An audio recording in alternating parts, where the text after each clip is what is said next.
Last week, I traveled back in time alongside the Romanesque route in northern Portugal. It's a cultural route that takes you on an astonishing journey back to the Middle Ages and the time when the first universal European style, the Romanesque, appeared. The route covers an area of 2,000 square kilometers. It consists of 58 sites, including monasteries, churches, castles, bridges, and other beautiful monuments. After exploring TRANSROMANICA sites in Slovakia and medieval monasteries in Serbia over the last few years, I traveled to Portugal to learn more about the medieval sites along the Rota do Romanico. They are a part of the cultural route of the Council of Europe, the TRANSROMANICA. It's fascinating to think about the first universal European art ideas that appeared more than 1,000 years ago and were shaped within Romanesque architecture.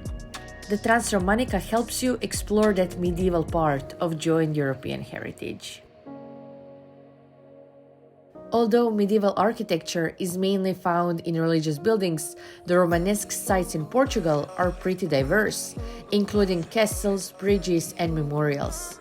Exploring them gives you an idea of how culturally rich the region of northern Portugal was in the past and still is today.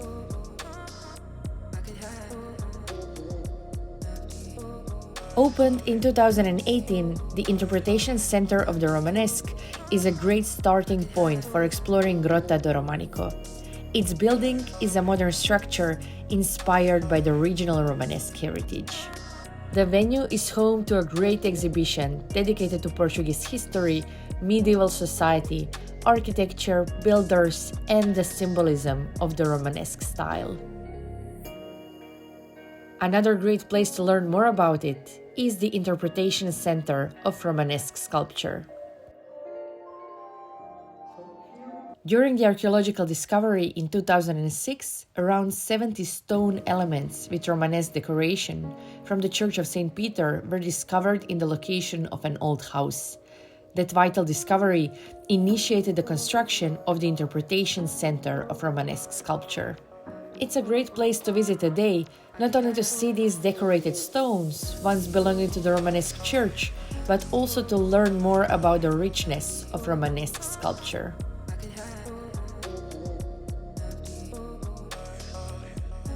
Most objects alongside the Rota do Romanico in Portugal are monasteries and churches. Dozens of them are witnessing the rich life of the Middle Ages. Although many characteristics are the same, it's even more surprising to see the regional uniqueness of the style in each European country.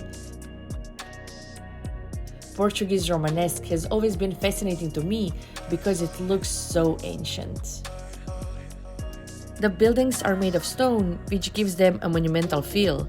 You'll rarely find any wall paintings in them, although they initially had them.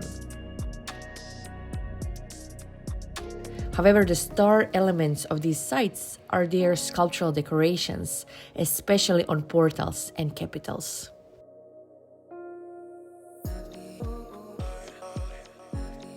The Romanesque capitals along the Rota do Romanico are covered with animals, especially birds. Still, you'll also see dogs, lions, and boars. They're also decorated with beautiful floral and botanical themes, and you'll spot people on them too. A unique subject on many church portals is half pearls, which creates an elegant decoration. The walls of Romanesque sites in Portugal are filled with numerous stonemason signs. When more workers had assignments in the same building, they marked their work with their unique signature. It makes you imagine the busy construction area with sounds of stone carving, cranes lifting the blocks, and a lively chat between the busy stonemasons to life. Besides the numerous religious objects, the sites along the Rota do Romanico in Portugal also include secular buildings. Some were homes to wealthy people who could afford to build their houses as stone towers.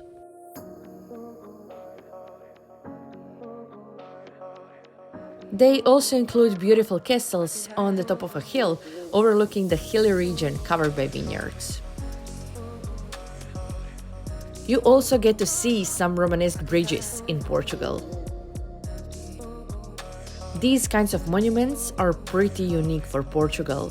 Although there are 7 of them preserved in the whole country, their purpose is still unclear.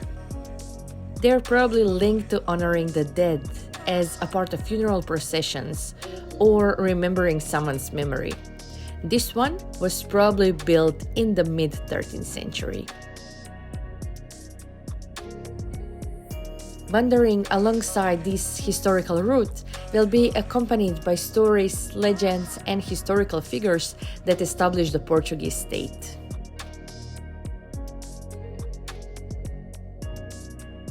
It's filled with the rich taste of the cuisine of northern Portugal, cod-made in 1,000 different ways, and sweet bites of the many variations of sponge cake and local cookies.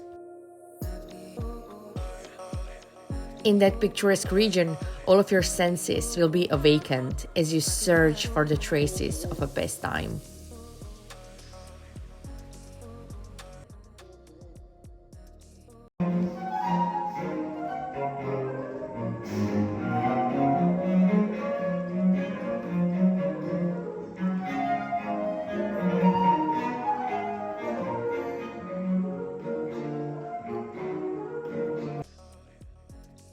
The time when the first Portuguese kings were creating their land, monks crafting the grapes into wine, and ordinary folk watching some of the most fascinating Romanesque buildings rising in the region.